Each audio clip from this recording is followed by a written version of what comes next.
আশ্চর্য হয়ে লক্ষ্য করলাম মাননীয় স্পিকার, মন্ত্রীরা যখন সংসদে বক্তব্য দেন তখন তারা অবলীলায় বলেন বাংলাদেশে জ্বালানির কোনো ঘাটতি নাই, কিন্তু মাননীয় স্পিকার যখন তেল নিতে যায় তখন দেখা যায় 3 কিলোমিটার লম্বা লাইন। মাননীয় স্পিকার, কাদম্বরী মরিয়া প্রমাণ করিল যে কাদম্বরী মরে নাই। আমাদের তেলের দাম শেষমেশ বৃদ্ধি হইল মাননীয় স্পিকার, কিন্তু তার আগে আমরা দেখলাম কয়েক কিলোমিটার জুড়ে লম্বা লাইন। আমরা দেখলাম মাঝরাত পর্যন্ত ড্রাইভাররা দাঁড়িয়ে আছে, তারা তেল পাচ্ছে না, কিন্তু সরকারের সেই ব্যাপারে কোনো হেলদোল নাই।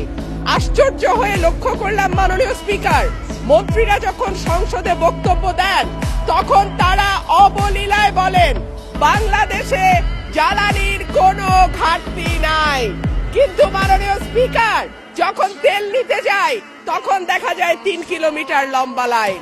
মাননীয় স্পিকার, সরকার সম্ভবত কিছু পদক্ষেপ গ্রহণ করবার ঘোষণা দিয়েছে। তার একটা হচ্ছে মার্কেট প্লেস 7টা বাজে বন্ধ করে দেয়া।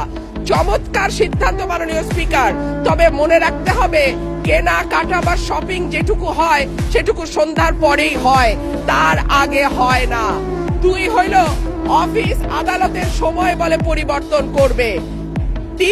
5 দিনের জায়গায় 4 দিন বা 3 দিন তারা কর্মঘণ্টা ঠিক করবে। কিন্তু প্রশ্নটা হচ্ছে যদি জ্বালানির কোনো সংকটই না থাকে তাহলে এত লম্বা লাইনই বা কেন, দামই বা বাড়াইতে হয় কেন, অফিস কর্মসূচি সময় পরিবর্তন করতে হয় কেন?